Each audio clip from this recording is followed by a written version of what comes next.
Sejam bem-vindos a mais um resenha, é lição 7, hein? Esse número é especial, tá curtindo? Tá gostando? Gente, esse trimestre a gente está estudando a importância das doações, entre elas o dízimo, que é extremamente importante na vida de todo crente. Tá gostando? Tá curtindo? Se inscreve. Tô gostando, BJ, tô aprendendo. E coloca aqui um aprendizado que você teve. Coloca uma frase, algo que você aprendeu, que eu quero ver se você tá estudando mesmo esse negócio.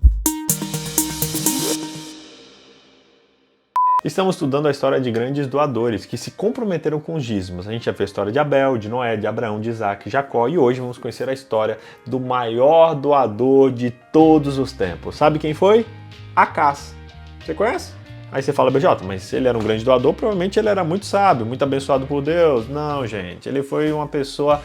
Pelo contrário, não teve muita bênção de Deus não, ele só se deu mal porque ele só fazia as escolhas ruins. E BJ, mesmo assim ele foi um grande doador? Sim, foi um grande doador e eu te conto por quê. A Bíblia conta que Acás foi um rei ímpio, mas longe de ser indiferente aos assuntos espirituais, esse rei era profundamente religioso e investiu muitos recursos oferecendo sacrifício, queimando incenso nos lugares altos, em colunas debaixo das árvores, enfim. Ele doava tanto, ele servia tantos sacrifícios que ele foi disposto até sacrificar o seu próprio filho. Esse homem, ele era um grande doador, mas ele doava para a pessoa errada.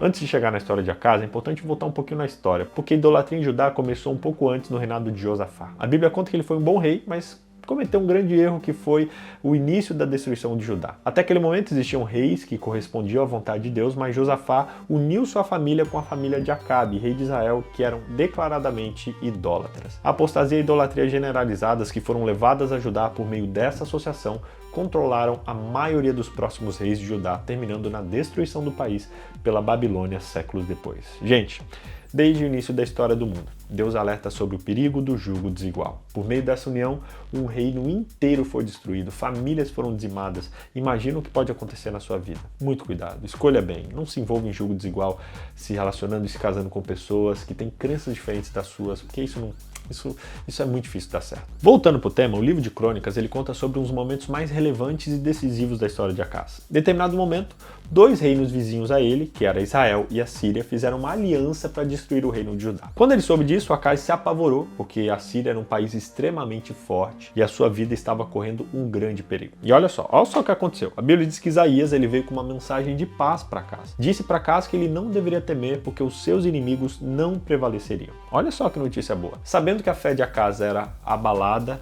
estava ali num momento tenso e que somente as palavras de Isaías não seriam suficientes para trazer paz ao coração dele, a Bíblia diz que Deus tomou uma atitude inédita, algo nunca visto antes na história da Bíblia. A Bíblia diz que Deus se dispôs a ser provado por Acás.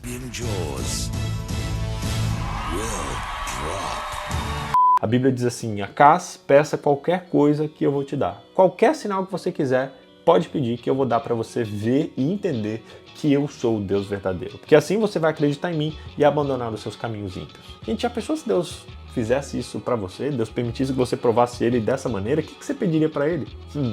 A gente não vê Deus fazendo muito isso na Bíblia. Deus já fez alguns sinais quando foi posto à prova por outros homens, mas aqui Deus pede para ser posto à prova. Ele estava disposto a mover os céus e a terra em favor de Acás. Agora, o que Acás fez? O que ele pediu? Gente, Acás rejeitou a oferta de Deus.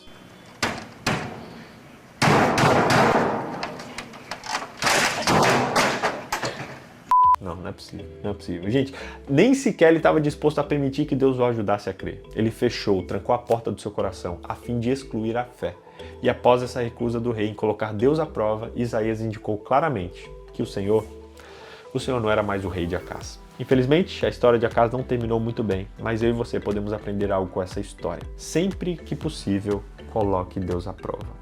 É isso mesmo. Malaquias capítulo 3, verso 10 diz: tragam o dízimo todo para o depósito do templo, para que haja alimento na minha casa e ponham-me à prova, diz o Senhor dos Exércitos, e vejam, se não vou abrir as comportas dos céus e derramar sobre vocês tantas bênçãos que nem sequer terão aonde guardá-las. Isso está lá em Malaquias capítulo 3, versículo 10. Aqui, gente, Deus faz um convite direto para que o seu povo o prove. Semana passada a gente falou sobre compromisso, que acontece quando duas partes fazem promessas mútuas, assim tendo acesso aos privilégios da aliança e às responsabilidades que ela traz também. É assim com o casamento e é assim também com Deus. Se você não viu, corre lá no episódio 5 para ver, combinado? Beleza? Dentro de um compromisso, é extremamente importante ter provas de que o seu parceiro está cumprindo a sua promessa. Provas da fidelidade tornam a aliança cada vez mais forte e o relacionamento cada vez mais profundo. E é por isso que Deus, inclusive, incentiva a provação, incentiva que a gente o coloque à prova, para que o nosso relacionamento com Ele seja aprofundado. E o dízimo é isso, gente. Não colocar Deus à prova significa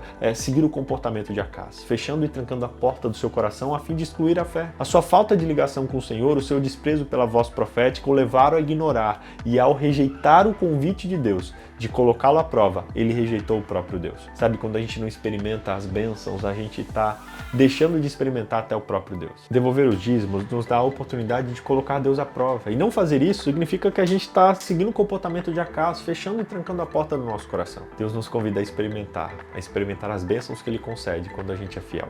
A sua falta de ligação com o Senhor, o seu desprezo pela voz profética levaram Acaz a ignorar e rejeitar o convite de Deus. E quando fez isso, ele rejeitou o próprio Deus.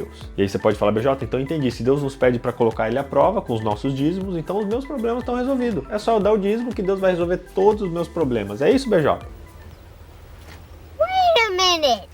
Calma, que não é bem assim não. O fato de você ser fiel na devolução dos dízimos e generoso nas ofertas não quer dizer que você é fiel ao seu compromisso com Deus. Sabe por quê? Observa, por exemplo, a história de Acaz. Ele estava com medo de novas derrotas, então ele pediu ajuda para a Síria para poder conquistar o seu favor. A Bíblia diz que ele pegou objetos da casa do Senhor, do palácio real e das casas dos príncipes, e deu esses objetos ao rei da Síria, tentando conquistar o favor dele. E, gente, isso só piorou. A própria casa ofereceu sacrifícios aos deuses da Síria, que tinham derrotado ele, inclusive, crendo que esses deuses também poderiam ajudá-lo. Ele só foi mais longe, cada vez pior. Quanto mais ele se envolvia em problemas, mais ele se tornava infiel ao Senhor. Acaz chegou inclusive a destruir os utensílios da casa de Deus e fechar as suas portas, interrompendo os serviços que ainda estavam em vigor naquela época. Finalmente, ele construiu altares para oferecer sacrifícios e queimou incenso em todos os cantos de Jerusalém e em todas as cidades de Judá. Olhando isso, fica claro que Acaz não era um mão de vaca. Ele tinha uma mentalidade doadora, porque ao ver as obras dos deuses assírios, logo ele se prontificou a fazer todo tipo de sacrifício por eles. Inclusive, chegou a dar o seu próprio filho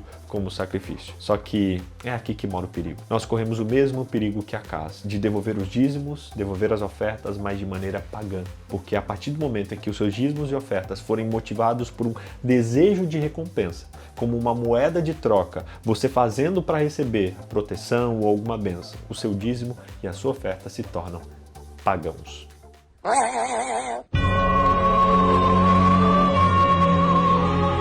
Isso é totalmente antibíblico e é inaceitável para Deus. Ele espera que você doe, não esperando receber bênção, mas porque você já recebeu as bênçãos. A resposta à doação e à devolução dos dízimos é uma resposta ao cuidado de Deus. E o fato, inclusive, de a oferta ser entregue de maneira ideal como uma proporção da renda ou dos recursos, deve ser uma lembrança do fato de que você não pode doar a menos que você tenha recebido antes. O dízimo nunca é dado, o dízimo é devolvido. Não é à toa que Deus estipula uma proporção, porque a gente devolve 10, quer dizer que a gente recebeu 100. Primeiro a gente recebe, para depois a gente devolver. A casa estava sendo continuamente influenciado pelas religiões pagãs e todas elas têm em comum que o homem se humilha para Deus. Para elas, quanto mais o homem dá, mais ele recebe. Quanto maior o sacrifício, maior a bênção. Só que com Deus não é assim. Com Deus onipotente é diferente. Ele primeiro dá, então ele aguarda a sua resposta em gratidão. E os dízimos e ofertas não se limitam a bens materiais, porque a maior bênção que Deus te deu foi a vida por meio de Jesus Cristo, nosso Salvador. Se hoje você pode estar aqui assistindo esse vídeo, é porque Ele te deu a vida. E porque você recebeu essa vida, se entregue como uma oferta viva, como um sacrifício vivo a Deus. E essa é a função até mesmo do dízimo, nos lembrar que tudo que temos e tudo que somos pertence a Deus. Ele serve para te lembrar o quanto você é abençoado. Olhe para a sua vida, olhe para o perdão que Deus te deu, olhe para a misericórdia de Deus e hoje entregue a sua vida como um sacrifício vivo a Deus. Resumindo então, primeiro, Deus nunca pede nada que Ele não tenha te dado antes. Segundo, o fato de ser generoso não quer dizer que você está com o coração no lugar certo. Terceiro, experimente e prove a Deus. É um pedido dele para aprofundar sua fé e o seu relacionamento com Ele. Que Deus te abençoe, que você não seja como Acaz, que você seja uma pessoa generosa, mas do fundo do seu coração, generoso pelo motivo certo e para a pessoa certa. que é o nosso Deus, o nosso Senhor e o nosso Salvador. Se você aceita isso, escreva aqui, não sou como Acais. Escreve aqui, todo dia a gente está falando sou alguma coisa, né? Hoje você vai escrever nos comentários, não sou como Acais, que a gente não vai seguir esse exemplo ruim não. Vamos ser fiéis a Deus com tudo que a gente tem e com tudo que foi confiado às nossas mãos. Deus abençoe você, até semana que vem.